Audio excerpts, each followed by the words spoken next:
दोस्तों नमस्कार। दोस्तों समरावता गांव में एसडीएम को थप्पड़ मारकर चर्चा में आई नरेश मीणा पिछले 6 महीने से जेल में बंद है और अब नरेश मीणा को लेकर एक बड़ी खबर सामने आ रही है। जी हां दोस्तों, एसडीएम को थप्पड़ मारने के मामले में नरेश मीणा को जमानत मिल चुकी है, जिसका नरेश मीणा के समर्थकों, मीणा समाज के लोगों और समरावता गाँव के लोगों को जिसका इंतजार था, वो आखिर 6 महीने बाद खबर आ रही है। ये बड़ी खुशखबरी है कि नरेश मीणा को जमानत मिल गई है कोर्ट से। SC/ST कोर्ट से नरेश मीणा को जमानत मिल गई है। लगातार नरेश मीणा की जमानत पर जो फैसला है वो टलता आ रहा था और नरेश मीणा की जमानत इससे पहले खारिज भी हो चुकी है।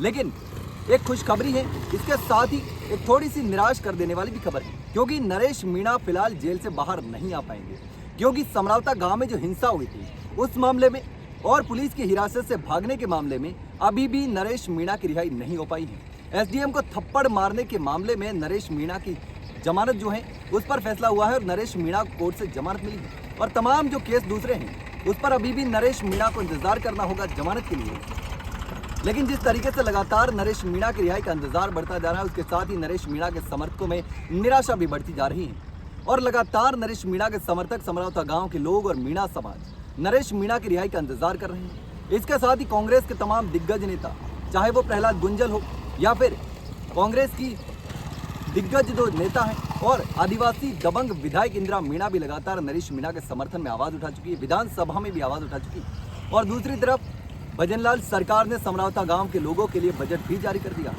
और इसके साथ ही अब सिर्फ इंतजार बचा है नरेश मीणा की रिहाई का। और 13 नवंबर को जब घटनाक्रम हुआ था, एसडीएम को थप्पड़ मारा था, उसके बाद नरेश मीणा को लेकर के बवाल मच गया था और शाम को समरावता गांव में पुलिस पहुंची और गांव को छावनी बना दिया गया। पुलिस पर भी कई गंभीर आरोप लगे और नरेश मीणा के समर्थकों पर भी कई आरोप लगे और जो रात को घटनाक्रम हुआ उसने पूरे देश को हिलाकर रख दिया, पूरे राजस्थान को हिलाकर रख दिया और पूरे देश में ये चर्चा होने लगी कि समरावता गांव में जो हुआ बहुत ही भयंकर हुआ, क्योंकि जिस तरीके से घरों में तोड़फोड़ हुई, आगजनी हुई और गाड़ियों को जला दिया गया।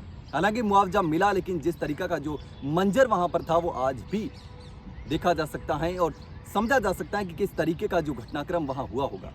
और इसके बाद तमाम जो आरोप लगे प्रशासन पर भी, नरेश मीणा के समर्थकों ने आरोप लगाया कि नरेश मीणा को फंसाया जा रहा है, प्रशासन की गलती है। और आपने देखा होगा कि अनुसूचित जनजाति आयोग की रिपोर्ट भी आई थी और उसमें भी प्रशासन पर कई गंभीर सवाल खड़े कर दिए थे।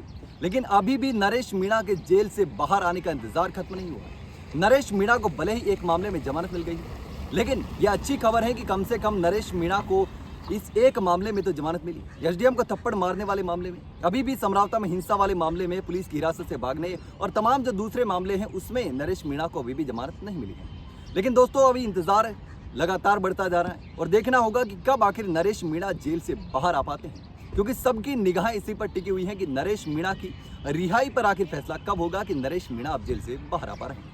लेकिन दोस्तों इस पूरे मामले पर आप क्या सोचते हैं? क्या नरेश मीणा की गलती है? नरेश मीणा ने गुनाह किया था? क्या समरावता में जो हुआ उसका जिम्मेदार नरेश मीणा है या फिर नरेश मीणा को साजिश के तहत फंसाया जा रहा है? दोस्तों आप जो भी सोचते हो कमेंट सेक्शन में कमेंट करके ज़रूर बताना दोस्तों।